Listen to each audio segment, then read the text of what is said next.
Next question, जो x बराबर 2 અને y बराबर -1 હોય તો સમીકરણ 3x + 2y બરાબર 1 નો એક ઉકેલ હોય તો કે શોધવાનો છે।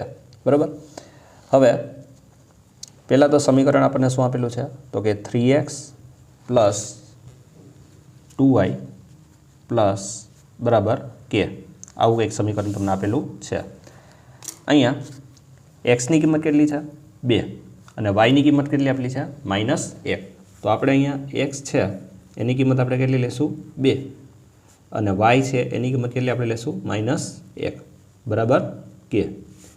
3 દુ 6 પ્લસ માઇનસ માઇનસ 2 એકુ 2, સામે શું છે k, 6 માંથી 2 જાય તો કેટલા આવશે 4, એટલે કે k ની કિંમત કેટલી આવે છે 4 આવે છે।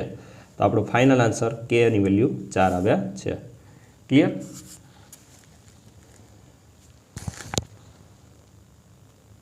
क्वेश्चन, समीकरण y बराबर 2x + 5 ने खाली जगह उकेल मळे छे।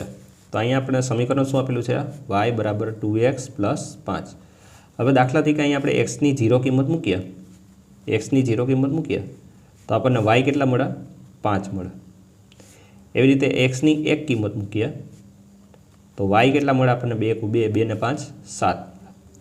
एवी रीते x ની કિંમત આપણે 2 મૂકીએ तो 2 दू 4, 4 ने 5 કેટલા થાય 9, तो y ની કિંમત કેટલી મળે 9। આવી રીતે આપણે જેમ જેમ x ની કિંમત બદલતા જઈએ એમ આપણને y ની કિંમત મળતી રહે છે, ઉકેલ મળતા રહે છે। બરાબર ને? તો અહીંયા ઉકેલની સંખ્યાઓ છે એ કેવી છે અનંત આવશે। કેવી આવશે અનંત। જેમ જેમ x ની વેલ્યુ બદલો એમ y ની કિંમત મળે તમને, એટલે જુદા જુદા ઉકેલ તમને મળ્યા જ કરશે, ક્યાંય ખતમ થશે નહીં। એનો મતલબ એમ કે આમાં અનંત ઉકેલ મળે છે। ક્લિયર? नेक्स्ट क्वेश्चन, द्विचल सुरेख समीकरण 2x + y बराबर 7 नो एक उकेल खाली जग्या है। तो समीकरण आपेलू है 2x + y बराबर 7। हवे आमां तमारे एक पछी एक मूकीने ट्राय करवी पड़े। बराबर, दाखला तरीके पहेलुं आपणे मूकीए, x ની જગ્યાએ -2 મૂકીએ, y ની જગ્યાએ કેટલા મૂકીએ 3, तो x ની જગ્યાએ આપણે કેટલા મૂકશું -2 પ્લસ y ની જગ્યાએ કેટલા મૂકશું 3, 2 દુ 4 प्लस 3 बराबर 7, 4 में 3 जाए तो के 1 पण -1 आवे। बराबर, तो आ तो सेटिस्फेक्शन थતું નથી, એટલે કે ए है ऑप्शन्स ए जवाब होई शके नहीं। बराबर, पछी बीजो ऑप्शन्स आपणे ट्राय करिए। 2x + y बराबर 7 में x ની કિંમત आ वखते કેટલી મૂકશું -1 અને y ની કિંમત કેટલી મૂકશું આપણે 5, तो 2 કૌંસમાં -1 + 5 बराबर 7, 2 एकू 2 पण केवा आवशे माइनस, प्लस 5 बराबर 7, 5 मांथी 2 जाए तो केटला आवशे 3, मोटानी निशानी बराबर 7। अहींया पण 3 बराबर 7 थता नथी। बराबर, एटले ऑप्शन्स बी छे ए पण आवशे नहीं। हवे ऑप्शन सी ट्राय करीए आपणे। 2x + y बराबर 7 एमां आपणे ए केटला लेवाना छे 6 અને बी કેટલા લેવાના છે -5। બરાબર, તો ए ની કિંમત આપણે લેવાની છે, x ની કિંમત લેવાની છે આપણે 6 અને y ની કિંમત લેવાની છે -5 બરાબર 7। 6 દુ 12 પ્લસ માઇનસ માઇનસ 5 ના 5 બરાબર 7, 12 માંથી 5 જાય તો કેટલા આવશે 7 બરાબર 7। એનો મતલબ એમ કે અહીંયા 7 બરાબર 7 એટલે કે લેફ્ટ સાઈડ અને રાઈટ સાઈડ ડાબા બરાબર જબા આવી ગયું છે।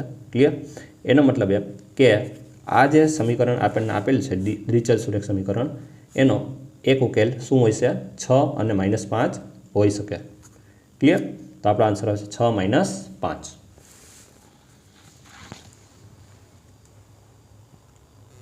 क्वेश्चन, नीचे आपेल आकृतिने ओळखी तेना परिमाण संख्या जणावो। परिमाण एटले के एनी डायमेन्शन देवाना छे आपणे। बराबर, परिमाण एटले के डायमेन्शन।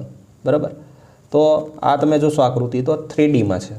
केमां छे 3D में, जेमां आपने लंबाई देखाय छे, पहोळाई देखाय छे अने ऊंचाई देखाय छे। तो जेमां 3 डायमेन्शन देखाता होय एने आपणे शुं कहे छे 3D आकृति कहे छे, એટલે કે ત્રિપરિમાણીય આકૃતિ આનો જવાબ આવશે 3D।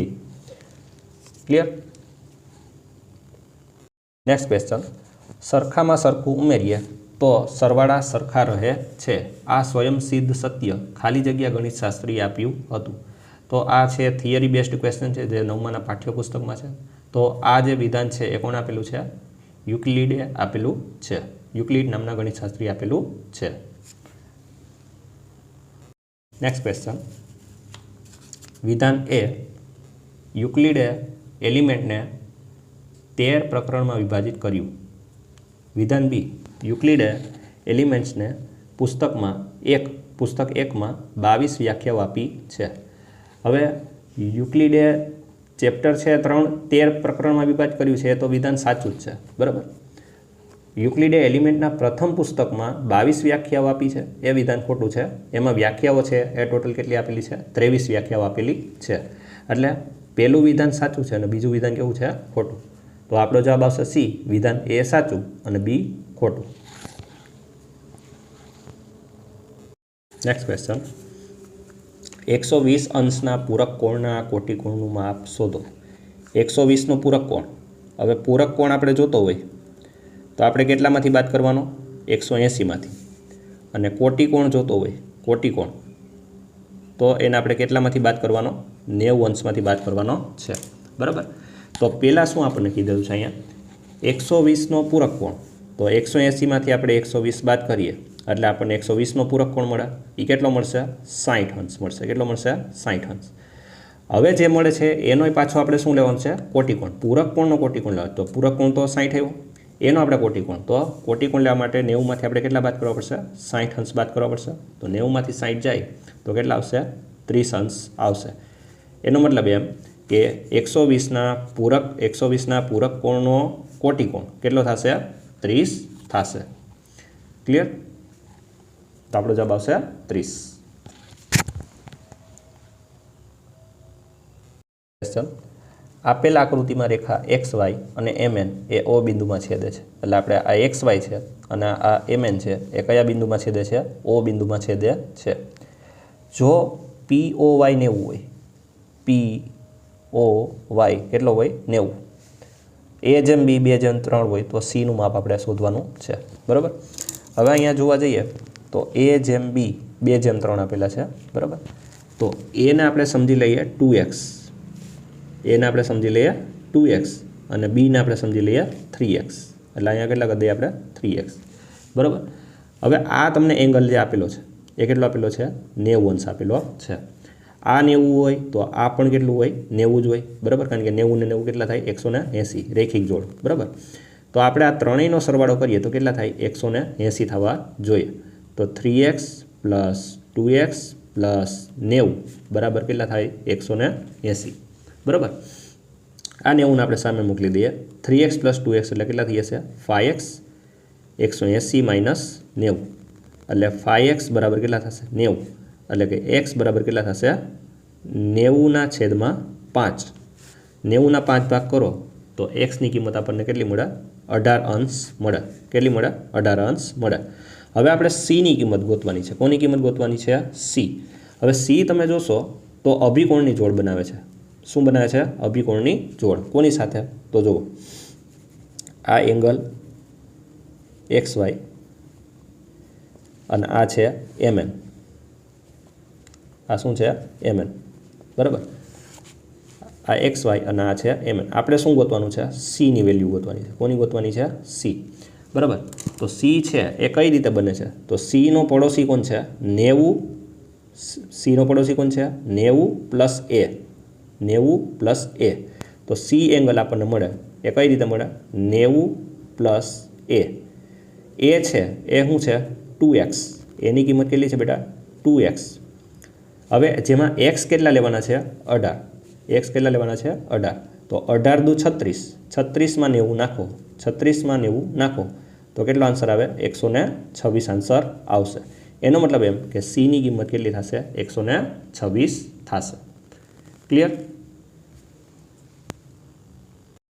નેક્સ્ટ ક્વેશ્ચન, જો z એ ગુરુકોણ હોય તો ખાલી જગ્યા z ખાલી જગ્યા, એટલે કે આ z છે એ ગુરુકોણ હોય તો આપણને ખબર છે કે ગુરુકોણનું માપ છે એ 90 અંશ કરતાં કેવું હોય છે? મોટું પરંતુ 180 અંશ કરતાં કેવું હોય છે નાનું. તો 90 થી 180ની રેન્જમાં આવશે. બરાબર. તો પહેલી ખાલી જગ્યા છે એમાં 90 આવશે અને બીજી ખાલી જગ્યા છે એમાં કેટલા આવશે 180 આવશે. ક્લિયર? Next question. આપેલ આકૃતિ AB સમાંતર CD, AB સમાંતર CD અને CD સમાંતર EF. ટૂંકમાં આ ત્રણ લાઈન છે એ એકબીજાને કેવી છે સમાંતર છે. EA લંબ છે AB, EA બરાબર, EA લંબ છે AB, એટલે કે આ જે છે અહીંયા કેટલો ખૂણો બનાવે છે 90નો એંગલ બનાવે છે. ખૂણો BEF 65 ડિગ્રી છે. BEF કેટલો ડિગ્રી છે 65 ડિગ્રી છે. તો એક્સની કિંમત શોધો, એક્સની કિંમત શોધવાની છે. હવે અહીંયા તમે જોશો તો ત્રણ સમાંતર રેખા આપેલી છે અને એમાંથી એક આ લાઈન પાસ થઈ છે. તો આ જે લાઈન પાસ થાય છે એ આપણે છેદિકા સ્વરૂપે વર્તશે. કયા સ્વરૂપે વર્તશે? છેદિકા સ્વરૂપે. અને છેદિકાનો રૂલ્સ એવો છે કે છેદિકાની એક જ બાજુના આ જે છેદિકા છે, છેદિકાની એક જ બાજુના જે અંતઃકોણ હોય, અંતઃકોણ એનો સરવાળો કેટલો હોય 180 હોય. કેટલો હોય 180 હોય. બરાબર. તો આ 65 છે તો આ કેટલો હોય તો કે 180 માઇનસ આપણે 65 કરીએ તો કેટલો આવશે 115 ડિગ્રી આવશે. બરાબર. એનો મતલબ એમ કે એક્સની કિંમત થશે એ કેટલી આવશે 115 ડિગ્રી થશે. ક્લિયર?